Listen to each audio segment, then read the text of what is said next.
Et on sait quel problème une telle position de l'être humain dans la création a engendré. Et pourtant, puisqu'il s'agit de mener une réflexion anthropologique qui s'inscrive dans la foi chrétienne, il nous faut assumer que ce titre, couronné de gloire et d'honneur, nous vient d'un psaume qui exprime bien la façon dont les Écritures envisagent l'humain. À la question fondamentale qui est et qui demeure une question « qu'est-ce que l'homme ?», le psalmiste répond en louant Dieu, et ce contexte-là est important, « Tu l'as voulu un peu moindre qu'un Dieu, le couronnant de gloire et d'honneur, tu l'établis sur les œuvres de tes mains, tu mets toutes choses à ses pieds. » Et la même question qui est au cœur de notre réflexion de ces 2 journées se retrouve dans un autre psaume, le 143-144, et s'y retrouve avec des accents différents. Qu'est-ce que l'homme pour que tu le connaisses, Seigneur, le fils d'un homme pour que tu comptes avec lui? L'homme est semblable à un souffle, ses jours sont une ombre qui passe. Les 2 fois, la question « qu'est-ce que l'homme ?» elle est posée devant Dieu et même à Dieu. Et ce que cela produit dès ces quelques versets, c'est vraiment peu banal. Poser cette interrogation fondamentale, qu'est-ce que l'être humain? Poser cette interrogation devant Dieu, la poser à Dieu, ça valorise l'homme. Il est affirmé en effet que Dieu pense à lui, que Dieu le connaît, se soucie de lui, en a fait presque un Dieu. Remarquez que c'est l'exact opposé du soupçon du grand athéisme moderne contemporain qui considère que Dieu est forcément celui qui amoindrit l'homme. Or, on est ici dans quelque chose d'extrêmement différent de ça. Mais pour le reste, en même temps, il faut prendre acte de ça aussi. Les 2 perspectives, dans les 2 psaumes, évoquent des aspects différents et même peut-être en tension. Ce mot-là, je l'avais déjà dans mon texte avant d'écouter Michel. 2 aspects en tension de la condition humaine. Pour le premier, le psaume 8, l'homme est fait pour régner sur l'œuvre d'un Dieu qui a tout mis à ses pieds. Et la suite souligne la suprématie de l'homme sur les animaux. Ce n'est quand même pas banal aujourd'hui, et c'est extrêmement questionnant d'une certaine façon. Et l'autre psaume évoque un mortel qui ressemble à du vent et dont les jours sont comme une ombre qui passe. On va retrouver régulièrement l'une et l'autre thématique au fil des Écritures, et ce n'est pas rien qu'une vision de l'homme au regard de Dieu assume à la fois ces 2 aspects de la condition humaine. Ce qui est commun aux 2, parce qu'il y a quelque chose de fondamental qui est commun aux 2, c'est que l'être humain est ce qu'il est, en tout cas pour les Écritures, en relation à Dieu, et sa relation de suprématie sur tout, sur les animaux notamment, est totalement en dépendance de cette relation à Dieu, ou plus justement de la relation de Dieu à lui. Nous sommes faits, je reprends cette expression de tout à l'heure. Cet être couronné de gloire et d'honneur est un être qui n'existe qu'en relation, à tel point alors que pour l'Écriture, la mort, c'est la perte des relations qui font vivre, et le péché, c'est la rupture d'alliance. La relation est absolument fondamentale, oserais-je dire essentielle, ce serait un peu provocateur. Qu'est-ce donc que cet être qui ne peut vivre vraiment qu'en relation et qu'on peut en même temps considérer comme juste moindre qu'un Dieu? C'est extrêmement important ça, parce que ce n'est pas seulement dans le psaume 8 que la présentation de la session exprime ça comme ceci, je suppose que ça vient de Jean-Yves Nollet. Dans le concert des discours sur l'homme, l'originalité du discours chrétien n'est-elle pas de présenter l'être humain comme un être appelé et destiné, et d'empêcher ainsi de le réduire à un simple rouage? Mais alors je voudrais ajouter d'empêcher ainsi d'en faire le maître absolu de la création. Introduire Dieu dans la question de l'homme, et j'en viens à mon titre alors, introduire Dieu dans la question de l'homme, ce n'est donc pas banal, spécialement s'il s'agit, comme évidemment ce sera le cas ici, et ce l'est depuis le début de cette session, spécialement s'il s'agit de ce Dieu qui se manifeste au fil des livres de la Bible comme passionné de l'homme, créant et recréant sans cesse des liens avec l'humain. Et si ce Dieu est celui qui se manifeste en Jésus-Christ et Jésus-Christ crucifié, le regard sur l'homme prend une tournure qui bouleverse bien de nos évidences. En quelque sorte, il s'agit de se risquer à déployer dans l'aujourd'hui de l'aventure humaine ce qui est contenu dans l'ex homo, voici l'homme, par lequel Pilate désigne un prisonnier étonnamment libre. Alors là, je ne serai pas tout à fait à la hauteur de ça, mais c'est vraiment ce qu'il faudrait développer, en tout cas en théologie. Pilate, malgré lui, je dirais, est traversé par l'esprit et dit en présentant un prisonnier, mais un prisonnier qui est beaucoup plus libre que Pilate, et il dit « voici l'homme ». Alors nous avons la clé, là, si je puis dire, pour avancer dans notre question. Je vais vous proposer en 3 temps des éléments d'une anthropologie théologale. Ce n'est pas tout à fait la même chose que théologique, parce que c'est introduire Dieu dans la question de l'homme, disons, je le dis comme ça, c'était mon titre d'ailleurs, et je commencerai par le commencement, par la naissance, c'est un thème qui est aussi revenu ce matin, la parole créatrice, une parole qui appelle l'être humain à l'existence, une parole qui se présente comme une bénédiction, comme une promesse, comme une offre déjà de réconciliation, et très vite.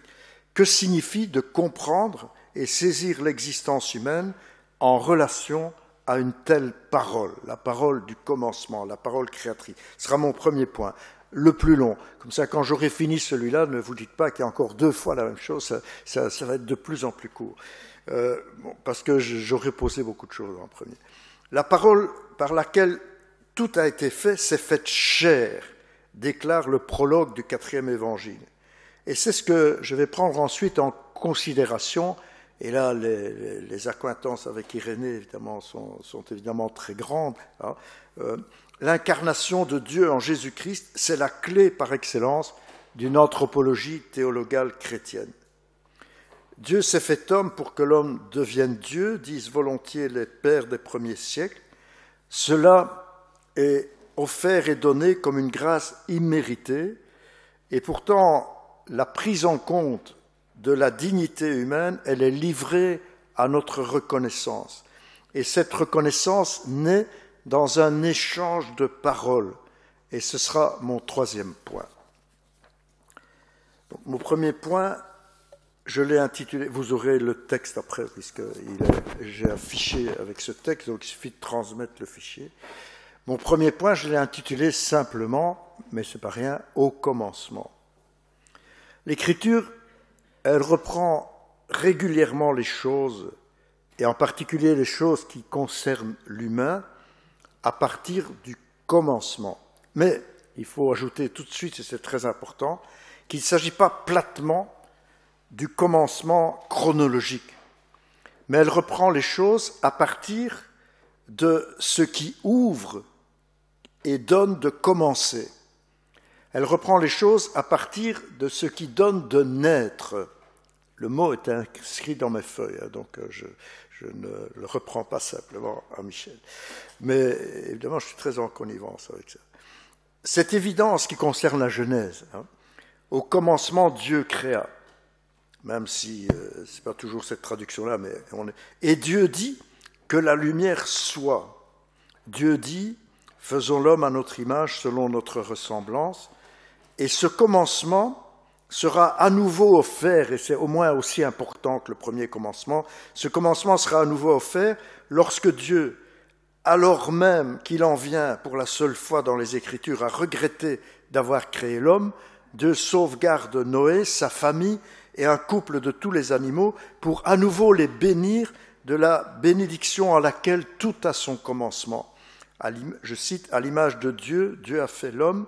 Quant à vous, soyez féconds et prolifiques, pullulez sur la terre et multipliez-vous sur elle. » On va retrouver la même offre d'une création nouvelle très très souvent au fil de l'Écriture, mais notamment chez les grands prophètes, alors même qu'ils attribuent la catastrophe de l'exil à la rupture de l'alliance au péché.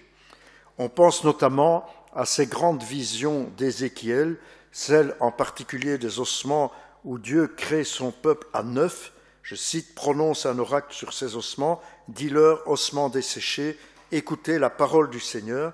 Ainsi parle le Seigneur Dieu à ces ossements, je vais faire venir sur vous un souffle et vous vivrez. » C'est une véritable nouvelle création. Quant au Nouveau Testament, c'est l'Évangile comme tel, l'Évangile de Jésus-Christ, qui est annoncé comme une nouvelle création, une nouvelle naissance.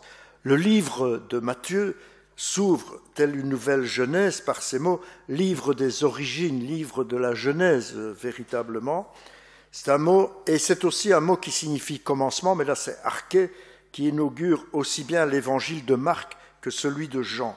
Et surtout, alors, ce que Jésus annonce, ce qu'il offre à celles et ceux qui s'y ouvrent dans cette confiance qu'il appelle la foi, c'est d'être créé à nouveau, de naître d'en haut, comme il le dira à Nicodème.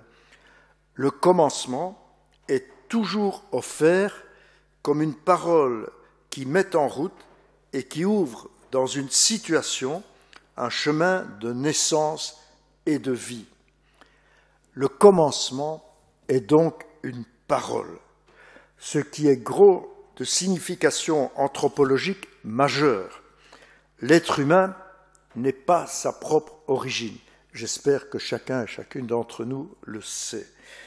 L'être humain n'est pas sa propre origine, il est, dira le vocabulaire théologique, une créature. Et l'interprétation qu'on fait de cette donnée oriente toute la conception que l'on se fait de l'humain et de la manière dont il peut s'accomplir. La façon dont le Dieu de l'un et l'autre testament pose l'humain dans l'existence par la parole, ça constitue une interprétation originale de ce que nous ne sommes pas faits nous-mêmes. Et cela comporte une haute idée de l'homme que l'histoire concrète du christianisme a trop souvent obscurci, mais pas toujours. Les auteurs auxquels il a été fait référence hier n'ont pas spécialement contribué à obscurcir ça, au contraire.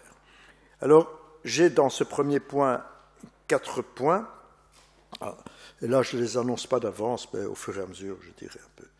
Le fait que ce commencement vienne d'une parole, et non par exemple d'une fabrication, ce n'est déjà pas rien. Parce que la parole, elle crée à la fois un lien et une distance. Elle crée en appelant à l'existence. C'est la présentation de la session que j'ai lue tout à l'heure. Elle est un appel à exister. Même dans le second récit de création en Genèse 2, où Dieu façonne l'homme, donc on pourrait croire qu'il le fabrique, mais il fait aussitôt de celui-ci un être vivant, en lui donnant l'haleine de vie et surtout en lui adressant la parole. C'est pas rien en même temps qu'il soit fait du limon de la terre. On va nous le rappeler au mercredi des cendres d'ailleurs. Mais cette parole créatrice ne suscite pas un objet. Elle ne suscite même pas une sorte de double mimétique de Dieu, mais elle suscite un autre avec lequel Dieu engage par la parole une relation. Cette parole par laquelle tout commence, elle est résolument regardée comme une parole bonne.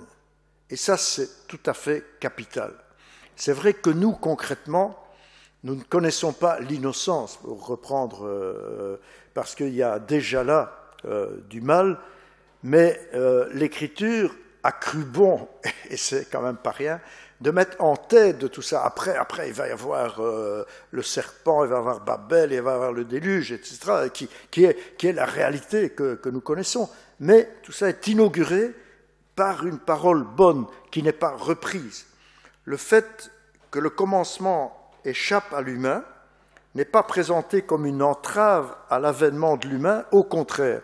La parole crée en premier une lumière qui précède celle des astres, c'est très impressionnant ça, et qui ouvre un récit ponctué du refrain « Et Dieu vit que cela était bon ». Et lorsqu'il crée l'humain, il déclare, on l'a cité combien de fois, « Faisons l'homme à notre image, selon notre ressemblance ». Ici, je dis parfois l'humain, mais je trouve que ce terme fait tellement abstrait que j'aime quand même bien le mot homme, mais alors, c'est un peu banal de dire ça, mais quand je dis homme, j'embrasse toutes les femmes, mais voilà, c'est pas moi qui ai trouvé ça.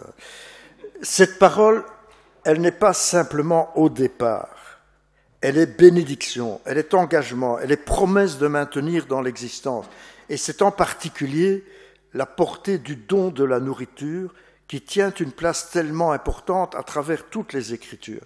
La manne, les multiplications des pains, il y en a 6 sur 4 évangiles, c'est dire l'importance. La scène, bien sûr, et alors, c'est pas dans l'ordre, mais le dernier verset du grand Hallel, à toute chair, il donne le pain. C'est toujours la parole créatrice qui fait naître et qui entretient dans l'existence, mais qui donne et redonne d'exister. Ce que représente l'homme devant Dieu et en relation à lui est exprimé dans des termes très forts. Jésus dira, n'a-t-il pas été écrit dans votre loi, j'ai dit, vous êtes des dieux. Et il cite le psaume 82, la première lettre de Jean déclare avec quelle emphase, dès à présent nous sommes enfants de Dieu, mais ce que nous serons n'a pas encore été manifesté. Ou encore Paul aux Romains, au chapitre 8, vous avez reçu un esprit qui fait de vous des fils adoptifs, je ne sais pas s'il faut mettre l'adjectif adoptif, on peut demander à Germain, qui fait de vous des fils par lesquels nous crions Abba, Père. La filiation, j'y reviendrai, Germain a inauguré en insistant sur cette dimension-là, elle est évidemment tout à fait capitale. Cet esprit lui-même atteste à notre esprit que nous sommes enfants de Dieu, enfants et donc héritiers de Dieu. Il n'y a pas si longtemps, je me suis dit, en relisant ce texte que j'aime bien lire très souvent, mais héritier de Dieu, ça veut dire que tout ce qui est à moi est à toi, nous dit Dieu. C'est immense, c'est énorme. Et le dernier concile, qui s'appelle Vatican II, dans la Constitution Dei Verbum, qui est un tout grand texte de ce concile, il présente notre participation à la nature divine comme le but même de toute la révélation, une participation. Il emploie le mot nature, mais en même temps c'est relationnel. C'est tout ce que Dieu a à dire et à livrer aux hommes, les inviter à partager sa propre vie. Il s'entretient avec les hommes, c'est un entretien à la révélation, c'est aussi capital dans ce texte de Dei Verbum, c'est une conversation à la révélation et qui invite et qui admet les humains à partager la propre vie de Dieu. Il y a donc un véritable pari selon lequel le fait d'être appelé par un autre à l'existence, d'être créé, donc, ce n'est pas une chute, mais c'est une grâce, et c'est même la grâce primordiale. Il y a une véritable divinisation de l'homme, je reviendrai à ce thème délicat, il y a une véritable divinisation de l'homme, mais pas comme l'aboutissement d'une auto-affirmation ou d'une conquête, mais comme un don. Deuxième petit point dans ma première partie, un point capital, nous ne sommes pourtant pas ici dans l'illusion. L'affirmation de la bonté de la condition créée ouvre le livre, la Bible, mais elle n'y occulte pas la réalité de la violence et de la mort. Loin s'en faut d'ailleurs, à un point tel que beaucoup de lecteurs du livre, par exemple les gens qui achètent une Bible au Carrefour et qui commencent à lire à la première page, ils sont dégoûtés du fait qu'il y a plein de violence, et il y en a tout plein, mais pas seulement dans la Bible. Enfin, si vous avez déjà fait attention autour de vous. Donc les lecteurs du livre sont souvent heurtés par la place qui tient cette violence.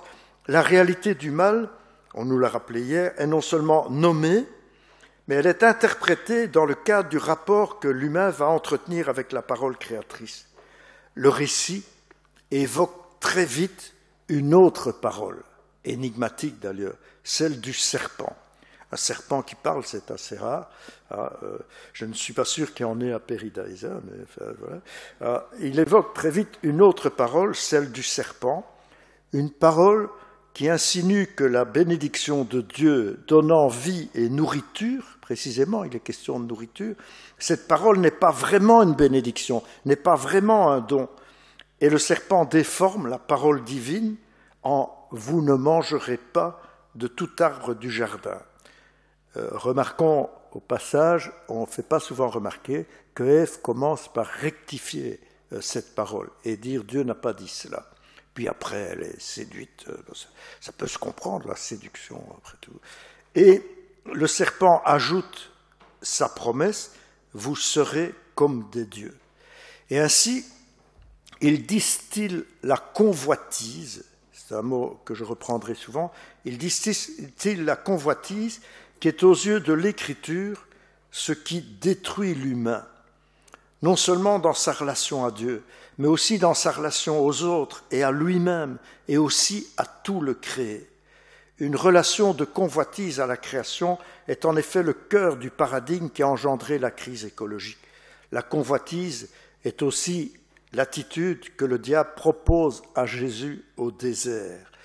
La mission messianique de celui que le Père vient de déclarer fils bien-aimé se réalisera le plus efficacement en se servant de Dieu pour la réalisation de prodiges et en mettant la main sur les humains pour lesquels on transforme les pierres en pain. Il faut aller relire au début du carême la légende du grand inquisiteur dans Les Frères Karamazov de Dostoïevski, c'est absolument fabuleux. Si tu avais transformé les pierres en pain, tu aurais eu les humains à tes pieds et ils auraient craint par-dessus tout que tu arrêtes de transformer les pierres en pain. Mais ce n'est pas la voie qui est choisie par le Fils bien-aimé. Mais c'est ça que le diable, c'est diabolique la convoitise, c'est la parole que le diable profère. Et là, ça doit permettre de régner en maître sur tous les royaumes de la terre, comme de manger le fruit ouvre à la connaissance du bien et du mal que Dieu est supposé s'être réservé. Mais il y a là un mensonge et un piège. Pour dominer toute la terre, comme le promet le diabolique, il faut se prosterner devant lui. Quant à la connaissance que l'homme et la femme acquièrent en prenant, elle leur fait découvrir qu'ils sont nus. La convoitise, elle veut abolir le manque, elle veut abolir la distance, qui sont pourtant conditions d'une véritable relation d'alliance dans laquelle est possible, parce que donné, le partage de la propre vie de Dieu. La convoitise, elle conduit à soupçonner le don de mettre en infériorité, de garder. Le don garderait en fait pour soi, Dieu garderait en fait pour lui le meilleur, et donc son don ne serait pas vraiment un don. C'est ça le soupçon qu'introduit le serpent, le diabolique. Troisième point de réflexion, en fait, le Dieu qui suscite l'humain à son image et à sa ressemblance n'est pas un Dieu à prendre, un Dieu sur lequel d'une manière ou d'une autre on peut mettre la main. Sa parole crée un être qui lui ressemble, parce qu'elle ouvre un écart qui est le lieu possible d'une rencontre et même d'une communion dans l'altérité. Ce Dieu qui refuse de livrer à Moïse un nom qui le définirait, il se donne comme une présence.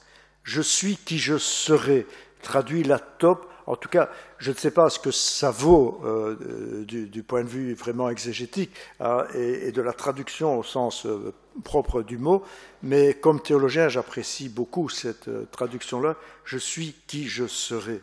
Ce je est un autre, l'autre de l'humain, et c'est en faisant histoire et alliance avec l'homme qu'il se livre. Et se livrer signifie ici donner à l'homme d'advenir lui aussi comme un « je suis ». Et ça, c'est capital. Dans cette relation, et en accueillant le don, nous pouvons advenir nous aussi comme un « je suis ». Nous pouvons nous aussi en arriver à pouvoir dire authentiquement « je suis ». Et d'une certaine manière, tout le récit biblique, il raconte la sinueuse histoire de la manière dont celui qui est créé à image et ressemblance du seul qui puisse dire « je suis », devient capable de le dire lui aussi avec justesse. Et Jésus est par excellence celui qui prononce le « je suis » divin en vérité, et il le fait en y jouant toute son existence d'homme, jusque dans sa façon d'assumer la violence et la mort. Le « je suis » de Jésus lui-même n'est pas le fruit d'une auto-affirmation. Il est radicalement relié. Au chapitre 8 du 4e évangile, il y a cette déclaration à première vue étrange, mais qu'il faut vraiment méditer. Moi je suis et je ne fais rien de moi-même. C'est quasi comme tension, c'est absolument extraordinaire. Ça friche la contradiction, mais pourtant tout le secret est là, si je puis dire. Alors, moi je suis, je ne fais rien de moi-même. La relation filiale, j'y reviens encore, au Père, est à la source de ce qu'il est, et ça constitue la vérité même de son aide. Et non seulement Jésus reçoit son aide, mais il le donne. Ceux qui écoutent sa parole de vérité dans la foi et l'amour, il les met en relation filiale avec le Père. Ce que Jésus a vécu dans son humanité n'est pas une exception inatteignable, mais un chemin pour tout homme. Et le chemin de Jésus, c'est bien d'avoir assumé son existence d'humain comme une existence reçue d'un Dieu Père. Le Fils unique lui-même se reçoit totalement. Il a refusé de s'approprier son existence comme une possession privée exclusive qui ne lui conférerait que des droits. Il est entré imprégné de l'Esprit du Père dans le jeu du don. Ce « je suis » de Dieu, prononcé par Jésus et offert à tous les humains, c'est un vrai trésor. Un trésor qui n'est pas étroitement religieux, ce n'est pas une affaire strictement religieuse, c'est un trésor pour exister comme humain, un trésor pour aujourd'hui, alors que tant d'hommes et de femmes cherchent douloureusement qui ils sont. Il y a eu des perversions de ce trésor, évidemment, mais il importe de prendre conscience qu'il s'agit là de perversions d'une anthropologie théologale qui ouvre en fait sur une très haute idée de l'homme et de l'homme devant Dieu. Ce « je suis », c'est mon quatrième petit point, ce « je suis » que nous sommes appelés à prononcer avec le Christ et comme lui, il est donc radicalement relationnel. Il est par rapport à Dieu, par rapport aux autres, et aussi par rapport à l'ensemble de la création de Dieu. Nous ne sommes en effet pas seuls à avoir été créés par la parole. Nous venons même après les autres, après les astres, après les animaux, etc. Et notre advenu ne tient pas sans les autres créatures. Nous le redécouvrons davantage aujourd'hui. Notre relation à l'ensemble de la création dans son immensité, dans sa complexité, sa beauté, c'est le rappel de ce qui nous dépasse, en même temps que le rappel du don gratuit et généreux de Dieu. Je pense à la finale du livre de Job, où Dieu fait contempler la création à Job, et Job dira « J'ai abordé sans le savoir des mystères qui me dépassent ». C'est tellement important aussi de nous resituer comme cela, où le psaume 18 « Les cieux proclament la gloire de Dieu, le firmament raconte l'ouvrage de ses mains ». Il y a à réinterpréter l'homme couronné à partir de là et à l'intérieur de l'immensité du créé. On l'a dit aussi tout à l'heure. J'en arrive alors à ma deuxième partie que j'ai intitulée, non pas en chinois, mais dans une autre langue, un peu plus connue, « Et incarnatus est ».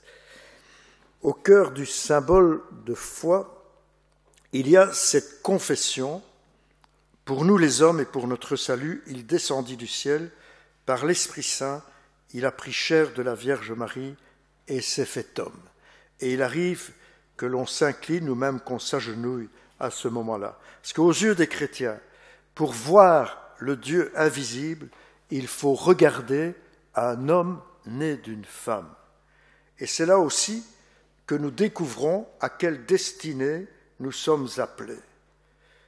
La formulation de ce symbole de foi est très marquée par cette grande question des premiers siècles, une question qui a suscité les premiers conciles. N'est-il pas rationnellement délirant de voir Dieu lui-même dans un homme et un homme crucifié? Ne faut-il pas atténuer cette identification, mettre une certaine hiérarchie entre Dieu et le Christ? Et la foi tiendra que le Christ Jésus, et je cite Chalcédoine, et je vais citer un gros mot qui a été réintroduit récemment, le Christ Jésus est consubstantiel, comme homoousion, parce que c'était l'accusatif, est consubstantiel à Dieu selon la divinité et consubstantiel à nous selon l'humanité. Le deuxième consubstantiel n'a pas exactement le même sens, enfin je peux entrer là-dedans. L'originalité chrétienne, c'est d'avoir vu Dieu dans un homme et un homme mis au rang des maudits. Cela est gros d'une certaine vision de l'homme, de sa destinée, de son salut, la reconnaissance d'un crucifié condamné au nom de Dieu comme Christ et Fils de Dieu contient toute une anthropologie inséparable d'une vision étonnante de ce qu'est Dieu. En Jésus, reconnu Christ et Fils, Dieu apparaît comme un Dieu qui descend dans notre humanité. Je crois que ça a été souligné, mais je ne sais plus dans quel exposé. Il se présente déjà de la sorte à Moïse, c'est peut-être chez Irénée, vraisemblablement. J'aime beaucoup déjà, enfin c'est un texte immense, au buisson ardent, mais il y a déjà quasi, si je puis dire, le mouvement de l'incarnation. J'ai vu la misère de mon peuple, je suis descendu. Le mouvement de Dieu vers les humains est le mouvement d'un Dieu qui se fait proche de celui qu'il a créé à sa propre image et qui ne renonce jamais à se faire proche. Ça, c'est capital. L'incarnation s'enracine dans ce mouvement qui porte Dieu vers l'homme, un Dieu qui a tant aimé le monde qu'il a donné son Fils. Je suis venu, dira Jésus, pour que les hommes aient la vie et qu'ils l'aient en abondance. Et non d'abord parce que l'homme a péché, qu'il faut réparer l'offense faite à Dieu. J'ai beaucoup apprécié que Germain ait mis ça en évidence. Dès le début, c'est capital. Tout ne part pas du péché. J'aimais beaucoup l'exposé de notre ami protestant, mais évidemment, en bon protestant, si je puis dire, c'est un peu comme si tout commençait avec le mal. Enfin, comme si, pas tout à fait quand même, mais Dieu vient en nous. D'abord, il y a des pères qui disent parce qu'il avait envie de devenir homme. Je traduis à ma façon, et il y a de ça chez Irénée, tout à fait. En même temps, ce mouvement de descente est un mouvement de dépouillement de ce que spontanément nous sommes rassurés d'attribuer à Dieu. Le lavement des pieds, ou l'hymne des Philippiens, mais le lavement des pieds qui renvoie lui-même à tout l'itinéraire de Jésus en manifeste la portée. Il exprime d'une manière particulièrement saisissante, puisque le mal et la mort font de fait alors partie de la condition humaine, et là évidemment Élian Cuvillier évidemment a raison d'y insister, ça fait partie de la condition humaine, et le Christ y descend jusqu'au bout, jusqu'au trouble que provoque l'affrontement à la violence et à la mort dans la relation à Dieu.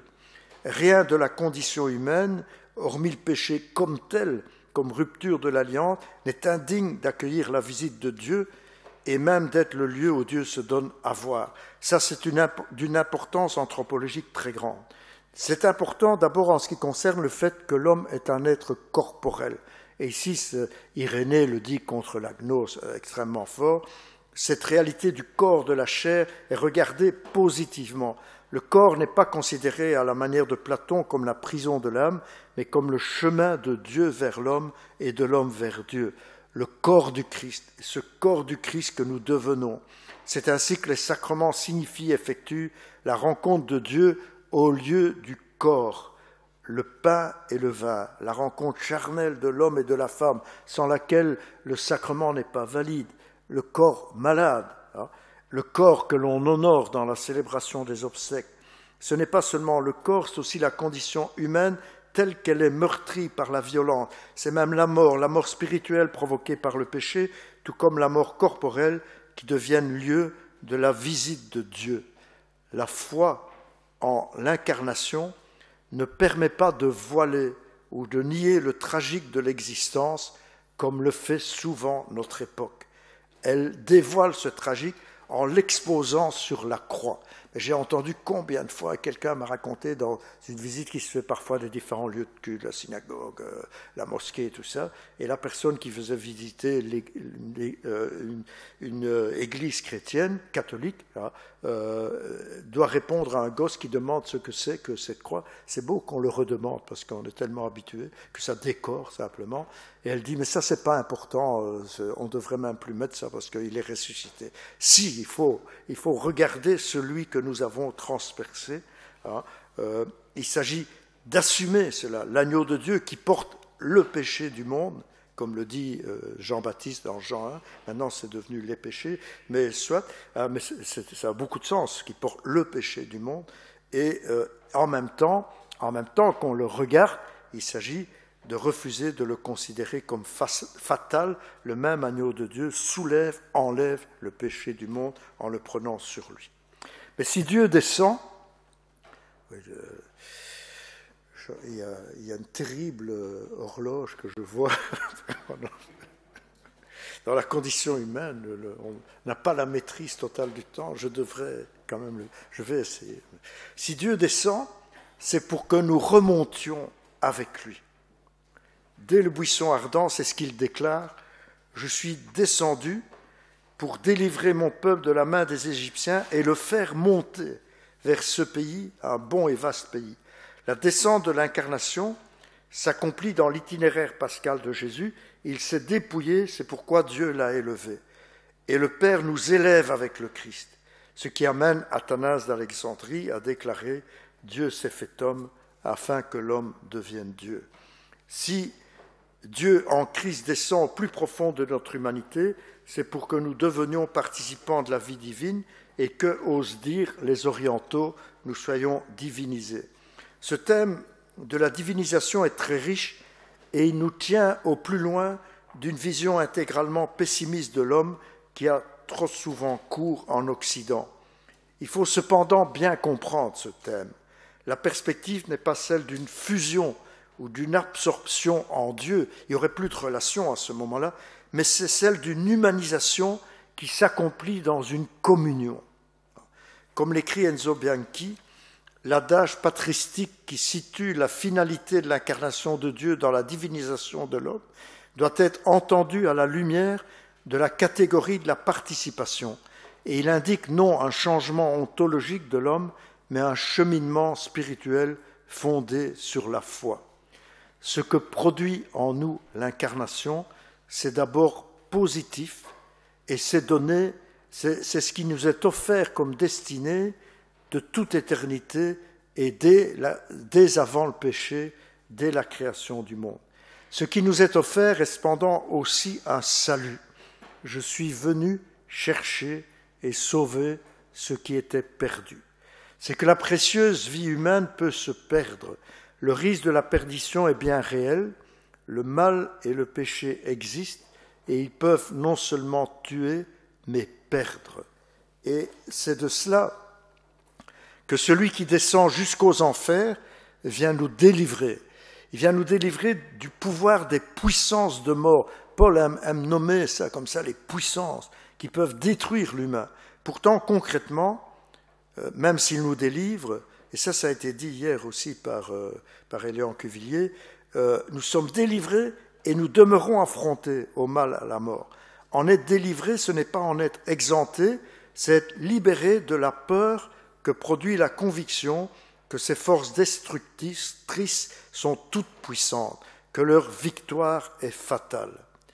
Ainsi, l'espérance qui s'ouvre pour les humains en Jésus-Christ mort et ressuscité, ce n'est pas l'espérance d'une divinisation qui nous sortirait d'une condition de créature humaine à fuir au plus vite, ce n'est pas non plus une exaltation orgueilleuse de l'humain, c'est l'espérance d'une humanisation qui ne méprise et ne jette rien de l'humain et encore moins personne, mais qui ouvre un chemin de traversée victorieuse de ce qui est capable de détruire l'humain. Et alors je voudrais terminer dans une troisième partie que je vous ai annoncée encore plus courte, en revenant sur cette dignité quand même qui est soulignée par le titre de la session repris au psaume et qui est quand même présente tout le temps dans les Écritures, surtout en Christ, nous sommes reliés au nouvel Adam. Mais cette dignité, elle est livrée à notre reconnaissance. Toute cette anthropologie théologale chrétienne, elle converge vers la dignité de la personne humaine, une thématique qui a été fortement mise en évidence par le dernier concile. Plus largement, ça a fait son chemin dans notre culture, malgré tout cela. La Déclaration universelle des droits de l'homme de 1948, c'est quand même pas rien, et en même temps, elle vient après la tragédie du nazisme, dont on a parfois l'impression qu'il ne faut même pas 100 ans pour qu'on l'oublie, et que soit presque prêt à recommencer si on ne l'a pas déjà fait. Et donc, à la fois, on dénonce des crimes contre l'humanité, on a mis en place des procédures juridiques, des tribunaux pénaux internationaux, etc., et en même temps, on est tout le temps menacé, parfois plus de menacé que menacé de retomber là-dedans. On assiste à des mises en question de l'humanisme et de la définition de l'humain susceptible de saper les fondements de cet ethos qui était devenu ou qui est peut-être quand même encore assez largement commun à l'humanité d'aujourd'hui. Je ne comprends pas le russe, mais comme il y a des traductions, je n'ai pas l'impression que ça transpire tellement des déclarations de Vladimir Poutine. Mais de celles de Zemmour non plus, et là c'est en français. Dans un ouvrage de 2001 déjà, je vais quand même le lire en partie, Jean-Claude Guilbault, déjà en 2001, dans Le principe d'humanité, écrivait « Dans notre dos, pendant que nous argumentons et moralisons de manière humaniste, des questions capitales sont murmurées que nous préférons pour le moment ne pas écouter. Qu'est-ce qu'un homme au juste? Que signifie le concept d'humanité? Cette idée ne serait-elle pas révisable ou évolutive? Chose incroyable, ces nouvelles mises en cause de l'humanisme ne sont pas exprimées comme jadis par des dictatures barbares ou des despotes illuminés, quoique, mais elles sont en tout cas aussi articulées par la science elle-même en ses nouveaux états. Et il cite en vrac de la biologie aux neurosciences, de la génétique, etc., toute une série de choses, clonage, procréation médicalement assistée, recherche sur l'embryon, manipulation génétique, avec la question abyssale, mais Michel pourrait en parler beaucoup mieux que moi, où placer la vraie limite de l'humain, c'est-à-dire comment définir l'humanité de l'homme.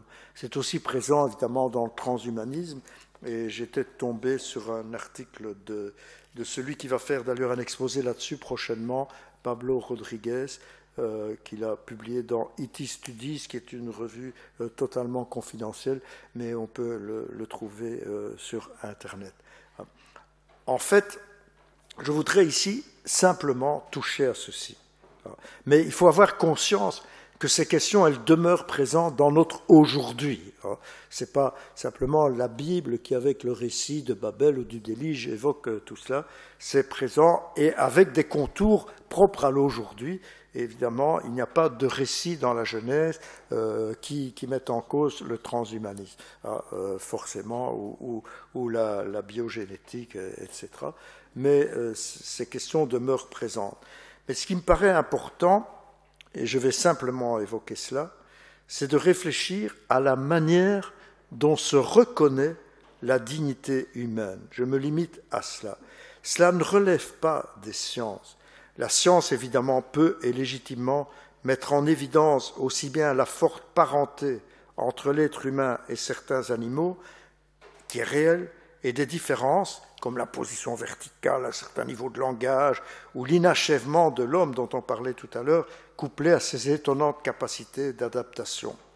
Mais ce n'est pas la démarche scientifique comme telle qui fait découvrir la dignité de l'humain et le respect dans lequel elle doit être tenue. Cela s'atteint dans une démarche de reconnaissance qu'on peut appeler une démarche de foi, mais qui n'est pas le monopole des hommes religieux, évidemment. Une démarche de reconnaissance, une démarche éthique, philosophique, culturelle, et c'est là-dessus qu'ouvre la création par la parole. La dignité humaine, elle se reconnaît par une parole suscitée par un véritable acte de foi au sens le plus large et le plus juste de ce terme. Ce dont le petit homme a le plus besoin pour advenir à son humanité, c'est d'une parole, mais d'une parole faite chair, en l'occurrence, pas seulement de Jésus, qui lui dise « Tu es mon fils ». Pas nécessairement le fils, mais d'ailleurs, heureusement, cette parole, c'est sinueux, c'est parfois très douloureux, mais elle peut aussi se prononcer par des gens, hommes et femmes, qui ne sont pas le père biologique, mais heureusement d'ailleurs. Mais c'est capital. Il ne suffit pas que nous naissions biologiquement, si je puis dire. Nous avons besoin de naître et de renaître. C'est ce qui est au cœur du baptême. La parole du baptême, elle n'est plus formellement celle-là, mais du baptême, mais c'est ça. Tu es mon fils bien-aimé. C'est cette parole-là, d'ailleurs, que le diable déforme. Si tu es le fils de Dieu, tu dois dominer, tu dois prendre, etc. C'est ça qui est au cœur de tout. Et je crois que ça a été très bien mis en évidence par Germain. dès le commencement, parce que c'est la parole de commencement, en quelque sorte, qui est déjà potentiellement présente dans la bénédiction de la création. C'est cette parole qui est capable de susciter la confiance fondamentale en la vie, qui est capable de nous faire trouver bonne, malgré tout, l'existence humaine. C'est ça qui advient dans la parole échangée, dans une reconnaissance réciproque d'une commune humanité. Cette confiance ou foi primordiale en la vie, c'est pour l'humain aussi et plus vital que toutes les autres nourritures qui lui sont nécessaires. L'homme ne vit pas seulement de pain, mais de toute parole qui sort. Mais finalement, on pourrait dire toute parole qui sort de la bouche de Dieu, ce n'est que cette parole-là. Hein, en tout cas, dans les Écritures, dans la révélation chrétienne, c'est cette parole-là. Et c'est ça qui est l'enjeu de la transmission entre les humains et de la transmission de la foi en particulier. Et cette reconnaissance-là, elle se joue au corps. J'y reviens encore brièvement, mais avec insistance. La parole aujourd'hui encore doit se faire chair par l'Esprit pour que la chair de chacun et chacune en soit touchée, en soit transfigurée. C'est la scène bouleversante où le Seigneur et le Maître s'agenouillent et lavent les pieds. Qu'est-ce qu'il y a de plus charnel, de plus basique, c'est le cas de le dire, hein, de la base au sens physique du mot, hein, que ce geste-là. Et pourtant, là, il est Seigneur et Maître. Il est celui qui transmet cette parole, qui fait naître et renaître. Et il dira à Pierre qui se rebiffe, si je ne te lave pas les pieds, tu n'auras pas part avec moi. Tu ne naîtras pas avec moi. Et c'est ce que nous trouvons alors au terme, si je puis dire. J'avais faim, vous m'avez donné à manger. J'étais malade, vous m'avez visité. C'est de nouveau extrêmement charnel. Et en même temps, tout se joue là. La reconnaissance de la dignité humaine se joue donc dans une relation juste à ce que signifie le corps, ce qui requiert aussi une maison commune habitable. Tout est lié, comme le pape François le rappelle tout le temps dans Laudate aussi. Et alors la pierre de touche de cette reconnaissance de la dignité humaine, c'est la place faite au dernier des humains. Et donc, il n'est pas question de céder à cette suggestion que je n'ai pas lu moi-même, Guilbault dit ça, que certains scientifiques aujourd'hui disent qu'un grand singe, c'est quand même plus remarquable, plus digne qu'un malade mental humain. Mais alors là, dans son développement, dans son intelligence, eh bien là, il y a un refus total de cela dans la révélation chrétienne, à tel point même que tout humain, y compris un malade mental, est à la fois l'instance critique de tous nos projets sociaux et en même temps, il est reconnu comme un précieux apport humain à la construction de la cité, aussi bien la cité terrestre que la cité céleste. Ce qui relie tout ceci, ça c'est ma petite conclusion, depuis la parole du commencement jusqu'au geste parole qui reconnaît la dignité du dernier des hommes en prenant soin. J'avais le mot aussi dans mon texte avant d'écouter Michel, mais je l'avais déjà entendu avant, donc ça vient peut-être de lui. Ce geste parole qui reconnaît la dignité en prenant soin, en passant par la descente du Verbe en notre chair, ce qui relie tout, c'est cet amour, c'est cette caritas dont parlait Augustin aussi, et que le Nouveau Testament appelle agapé. L'agapé, c'est le lieu de la reconnaissance de Dieu et de la reconnaissance de l'homme inséparablement. Ça, c'est au cœur de tout, et c'est pourquoi, puisque cette session a quand même aussi des accents pastoraux, que la charité pastorale, c'est vraiment le cœur de toute la pastorale, mais simplement aussi de notre humanité et de notre vie ensemble. Je vous remercie de votre attention que j'ai sollicitée un peu plus longuement que cela m'était autorisé.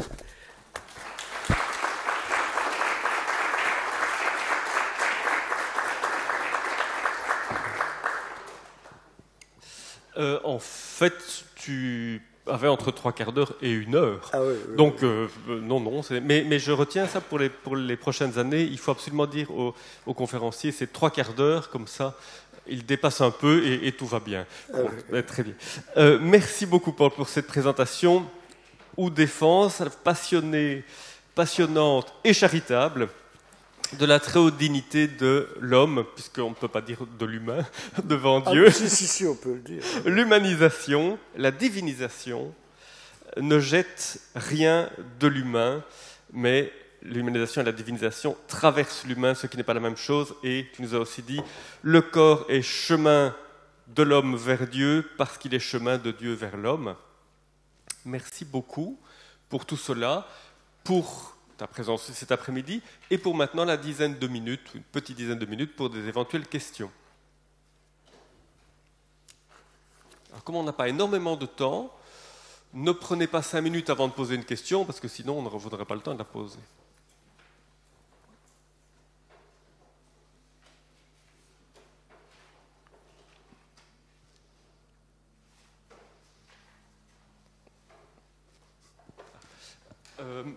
Je vais le faire dans l'ordre, mais je vais vous donner le micro à tous les deux. Ah, pardon. Ma vue baisse, là, voilà. Je me demandais si l'humanité n'est pas un peu sujette à cette grande tentation qu'a rencontré Jésus, change ses pierres en pain, domine la création, et si ce n'est pas un peu une tentation maintenant et qui vient également, qu'on a assez reproché de dire domine toute la création, domine tous les animaux, domine la nature. Je pense que cette tentation est toujours présente peut-être à notre humanité. En fait, ah oui. Ah oui, ça va. J'obéis. Merci. Juste une petite remarque sur la question du don. Tu as insisté sur un don qui n'humilie pas. Or, depuis de nombreuses années maintenant, l'anthropologie, avec la question de Marcel Mauss, que tu connais très bien, la question du don et du contre-don, a fait que cette notion est devenue très, très soupçonnée, on va dire ça comme ça, dans la mesure où le don oblige. Alors, à quelles conditions est-ce qu'un don n'est pas humiliant et libère plutôt que d'obliger? À quel moment est-ce qu'il arrête de racheter, ou enfin ce genre de truc, quoi. Mais c'était juste pour, s'il n'y avait pas de questions. Hein. Question redoutable. Mais je vais d'abord répondre à Jean, enfin réagir. En fait, deux choses. D'abord, je crois le cœur du péché est assez unifié où ce que le diable suggère à Jésus, ce que Pierre va suggérer plus tard et pour lequel il se fait traiter de Satan d'ailleurs, ou le serpent, c'est toujours finalement dans son fond la même chose. C'est justement de soupçonner le don, et là on rejoint la question de Michel, de ne pas être vraiment un don. Et donc pour advenir, il faut prendre. Mais alors, la domination n'est pas, elle est proposée, une certaine forme de domination. Ça demande une réflexion sur ce que ça signifie dominer. Et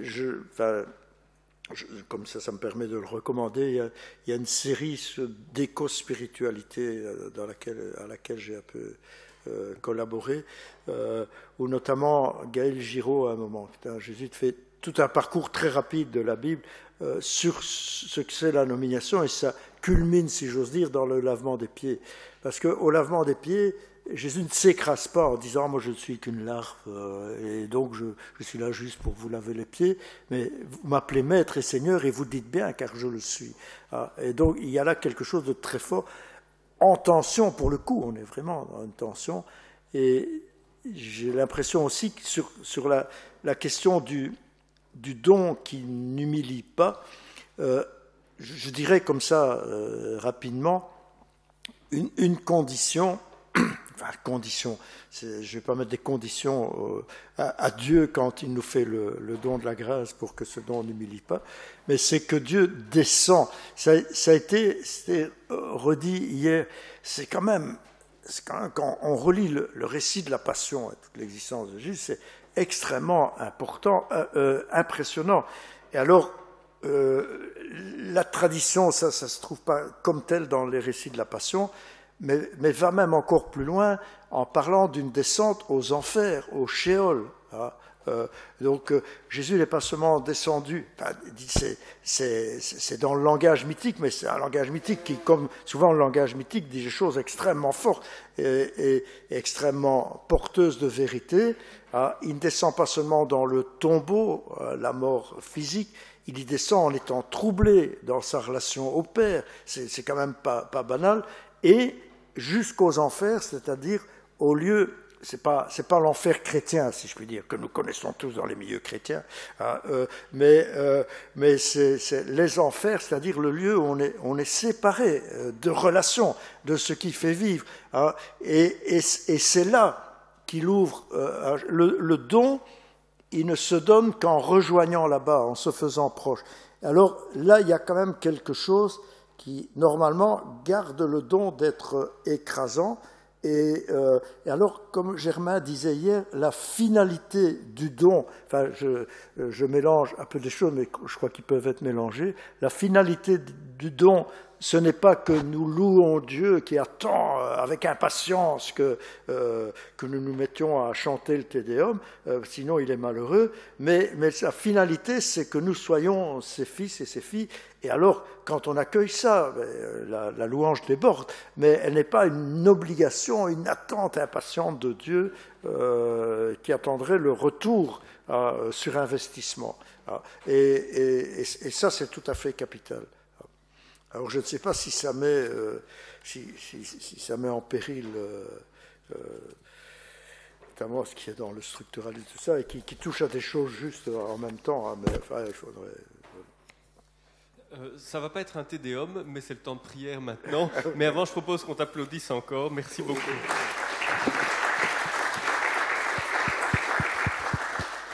C'est dur d'applaudir avec un micro dans les mains, mais je n'en pense pas moins. C'est à Michel que je passe le micro. Seulement penser, ça évite la chair, le corps, etc. Non, ça...